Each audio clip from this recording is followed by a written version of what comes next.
अस्सलाम वालेकुम स्टूडेंट आज बेटा एक्सरसाइज 4.3 में हमारे पास question number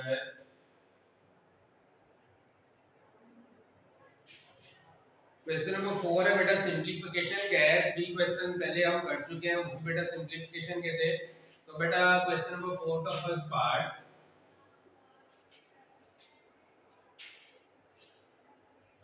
3 plus under root 3 into 3 minus under root 3। Simplification बेटा करना चाहते हैं तो बेटा सिंपलीफिकेशन के लिए हम कोशिश करते हैं कि फार्मूला अगर कहीं पे यूज हो रहा है तो उसको यूज कर लें, जिससे हमारा क्वेश्चन जो है वो काफी हद तक आसान हो जाता है। तो बेटा फार्मूला आप लोगों ने पढ़ा a square minus b square is equal to a minus b into a plus b। अब बेटा हमारा क्वेश्चन और हमारे फार्मूले की जो राइट साइड है, अगर इन दोनों को कंपेयर करें तो बिल्कुल 100% दोनों सेम नजर आ रही है। तो बेटा अकॉर्डिंग टू फार्मूला फिर जब हम इसके ऊपर फार्मूला अप्लाई करेंगे तो बेटा फर्स्ट टर्म का स्क्वायर माइनस सेकंड टर्म का स्क्वायर। तो फर्स्ट टर्म हमारे पास है 3 माइनस सेकंड टर्म है अंडर रूट 3। दोनों को बेटा सिंपल सॉल्व कर लें। 3 स्क्वायर मीन 9 स्क्वायर और स्क्वायर रूट बेटा कट जाएगा तो आपके पास आंसर आ जाएगा 9 माइनस 3 इज इक्वल टू 6। अब बेटा इसका सेकंड पार्ट है क्वेश्चन नंबर 4 का कि under root 5 plus under root 3 whole square. अब बेटा होल स्क्वायर का फार्मूला भी हमारे पास अवेलेबल है, a plus b whole square is equal to a square plus 2ab plus b square। तो बेटा अकॉर्डिंग टू फार्मूला एक्सपेंड करते हैं इसको भी। a मीन बेटा फर्स्ट टर्म और b मीन हमारे पास as a second term.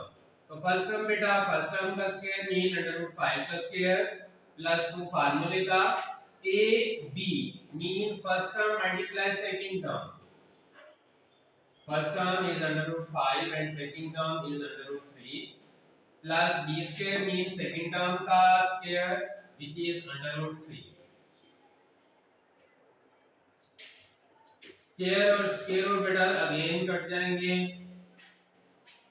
Plus 2 into under root 5 multiply by under root 3 mean under root 15 plus 3 square और square रूट बेटा अगेन कट जाएंगे तो हमारे पास 3 आ जाएगा। ऐड कर लेंगे बेटा 5 और 3 को, 5 plus 3 is equal to 8 plus 2 into under root 15। यहाँ से बेटा हम 2 को कॉमन ले सकते हैं तो 2 common, 2 4s are 8, 4 plus under root 15। तो ये बेटा सिंपलीफिकेशन के बाद हमारे पास इसका जो है वो आंसर आ जाएगा। ये था बेटा क्वेश्चन नंबर 4। नेक्स्ट है बेटा क्वेश्चन नंबर 5।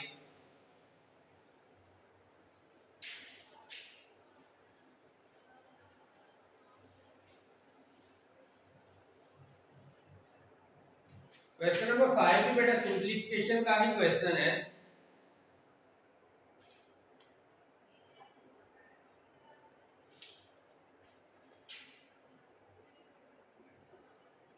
फाइव की बजाय 4 का ही बेटा question number 4 he next carry on होगा।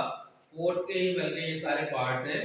तो फोर्थ का बेटा थर्ड पार्ट है, अगेन बिल्कुल सेम पार्ट है जिस तरह हमने फर्स्ट पार्ट किया है इसी का क्वेश्चन नंबर 4 का, तो बिल्कुल 100% सेम है। तो इसको बेटा मैं आप लोगों के लिए छोड़ रहा हूँ। सेम फार्मूला आप लगाएंगे, a square minus b square is equal to a minus b into a plus b। तो आप लोग इसको कर सकते हैं।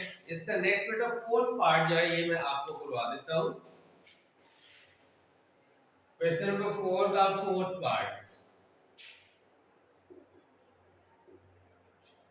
Under root 2 plus 1 over under root 3 into under root 2 minus 1 over under root 3।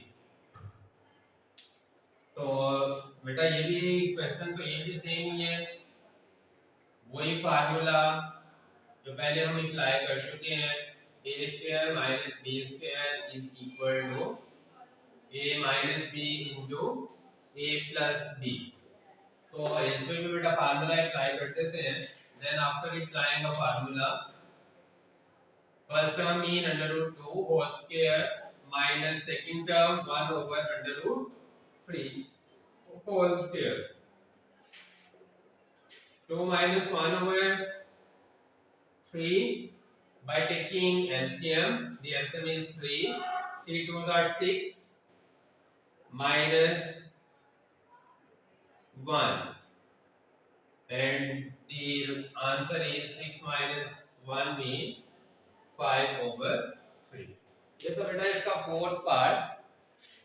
Next बेटा लास्ट पार्ट है question number 4 का, और एक्सरसाइज का भी लास्ट क्वेश्चन है।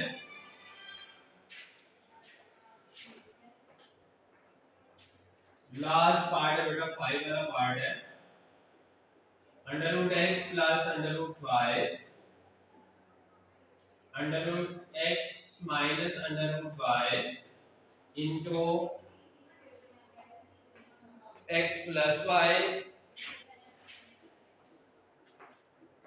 Into x square plus y square. तो बेटा सेम फार्मूला पहले क्वेश्चन वाला है, इसके ऊपर भी फार्मूला अप्लाई होगा कोई। a square minus b square is equal to a minus b into a plus b।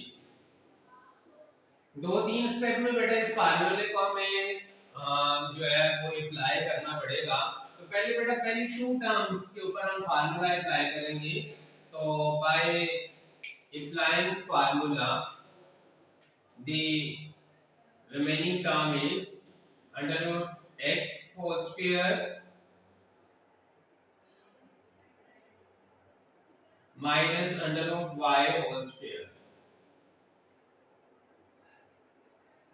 By applying our curly brackets, and the remaining terms is x plus y into x square plus y square। Now after applying a formula, x minus y x plus y into x square plus y square। Now again applying a formula by first two terms, the square of the first term and minus the square of second term, and the next term is same। Now after applying a formula, again applying a formula, the square of the first term minus square of second term, and after calculation